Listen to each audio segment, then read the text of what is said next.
everyone, welcome back to my channel. This is Prepping by Faith, and today we're going to discuss part 2 of my nuclear attack planning series. So we're going to look at the different things that I think that you should have to protect yourself in the event of a nuclear attack. If you guys missed part 1, I'm going to link it in the description box below. And in that video, I talked to you guys about what a potential nuclear attack might look like and how to shelter in place. So let's get started on this. What I want to show you first is something called a luggable loo, and that would be an emergency toilet. A bucket toilet for you guys to use, because some of you probably are not going to be sheltering in place in a bathroom, so you're going to be able to use this. I do have some bags here that go with this thing. These are some composting bags. They're a little bit pricey, and I've heard that they only last for about 10 months before they start degrading, which is not the best thing in the world. It's great if you're environmentally conscious, but it's not that amazing if you're trying to store them long term, so you can get some other thicker bag to use in it. I also have some eco gel that you put inside of this, and this just like helps absorb the liquids, and it also reduces the smell. Something else that you guys could use in the place of the eco gel, because it's kind of a little bit pricey as well, is you guys could get some cat litter, and then you could sprinkle some baking soda over the top of that to neutralize odors. That would be a cheaper way of dealing with that. You also want to make sure that you have some goggles, some N95 masks. You're going to want a Tyvek suit and some gloves, and that is to protect yourself if you need to go outside and do anything from any of the radioactive particles that are coming down in the form of fallout. You wouldn't want to be out there very long at all, but there are instances, which I'm going to talk to you about in part 3, where you're going to want to protect your ventilation system, so you might be out there briefly. Something else that you guys are going to want to have is going to be a national emergency radio. So you're going to want this. I also have some batteries. This is so that you can hear any reports, like an all clear, if it's safe to come out yet or not. I also have a Geiger counter here. Now that is something that I feel like you guys should have, just because, you know, we can trust the government about as far as we can throw it most of the time. So if they're telling you it's safe to come out, but you're not 100% sure, like I wouldn't feel confident in that. How are they going to know unless they're in your immediate area? And I'm sure they're not going to be patrolling. So this will help you measure the radiation levels in your area, and you can determine whether you think it's safe for you and your family to come out of your sheltered space.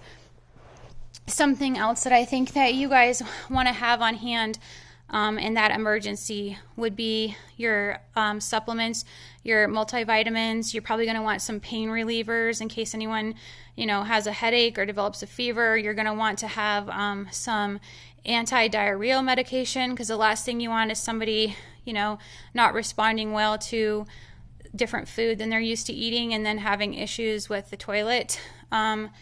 Something else, if you guys have pets, you're going to want to bring some absorbent pet pads into your sheltered space. Your pet is going to need a place to go to the bathroom safely, and you're going to want to have an easy way to handle their stool. So I would suggest having some of those. I also would suggest having some heavy-duty trash bags on hand. You don't have to have a whole box, but you might want to have several of these. You're still going to have, you know, waste, and you're going to have a little bit of trash from whatever you've eaten and anything else that you're going to want to handle and try to kick out of your immediate area. I also have some baby wipes here, so you can feel somewhat clean and a little bit normal in the event of a not normal situation.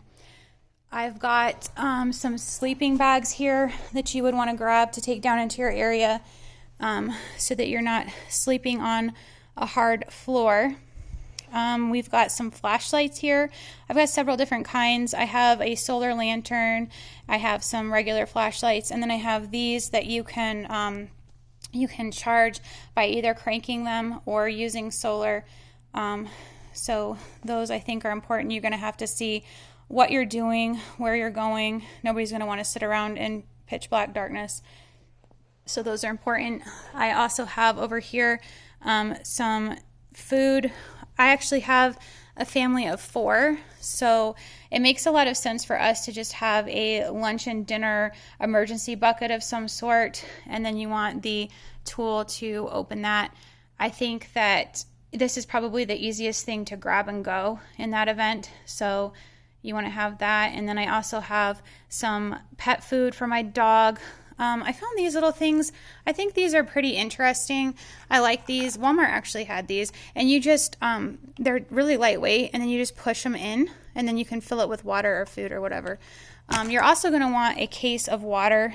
You're going to need water in your area, and not only to rehydrate your food, but also for you to drink so that nobody becomes dehydrated. I also have, the reason the apple juice is sitting here is because of the pectin in the apple juice. It will help protect your thyroid, so I would suggest you get that. I also have the potassium iodide tablets that you can take to help protect your thyroid. It is 1 dose a day, and I'm not going to go into the particulars about this. There are some things that you can do to test to make sure that you don't have an iodine allergy before you take this, but I feel like that's sort of medical advice, and I don't want to get into that stuff. If that's something that you guys are interested in knowing about, just let me know, and I can do a future video on that for you. Something else I have over here, I have a water bob, and I feel like this is important. You would want to take these and put them in your tub, whatever tubs that you have in your home, and you can fill it with water, and it will be protected because it's encased in the plastic. That way, when the emergency is over, you still have potable water that you can use, and I think that's important to do. I also have here, in order for you to boil water so that you have warm water to rehydrate your food, I have an Esbit and the fuel there.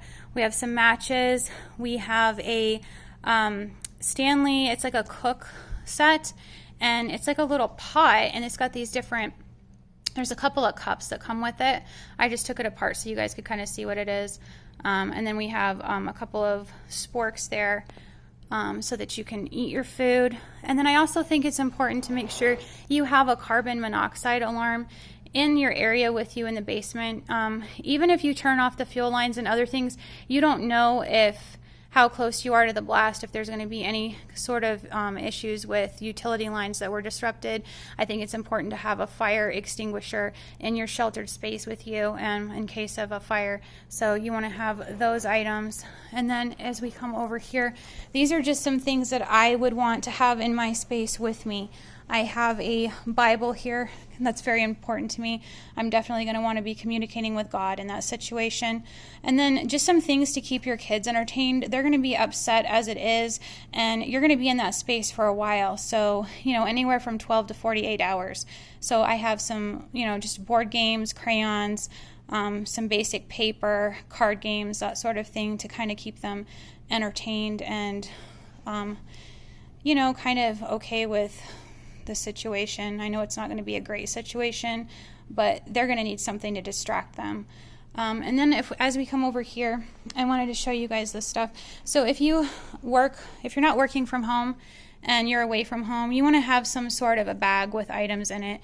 I'm not going to show you everything that we have in this, but my husband only works about 15 miles away, and so I know he can get home easily, but we want to talk about the different things that you can do to kind of protect your family member. You want to have conversations with them about what to do in a nuclear attack event, and we will discuss that in part 4 when I get into that sort of thing. But here I have just some basic tennis shoes. He's going to have his Tyvek suit, some goggles, and then we're also going to have gloves to protect your hands, some sort of self-defense item, food, water. He also has an Esbit and a camping, a camping container to cook boil his water in, as well to rehydrate his food at work. That's something that he keeps in there. He keeps a lot of bottled water stashed at work as well. That's something that you guys might want to consider if you have an office with some open cabinets. I think these things are important to talk about. I think it's something that we need to discuss. We need to have a plan. Something I can tell you guys is you want to make sure you have all of these items somewhere in your home labeled in a box with nuclear attack on it, so you can just grab all of this in one go. You don't want to be running all over your home looking for these things in the event. That's going to waste time. It's not going to be helpful. It's not going to be productive for anyone. So this is just something I wanted to bring you guys today, to start thinking about different things that you want to prep for a nuclear attack event, to protect your family. And in part 3, we're going to be discussing how to protect your home from radiation particles in that nuclear fallout. If you guys have learned something from this video, please like, share, and subscribe to my channel. God bless.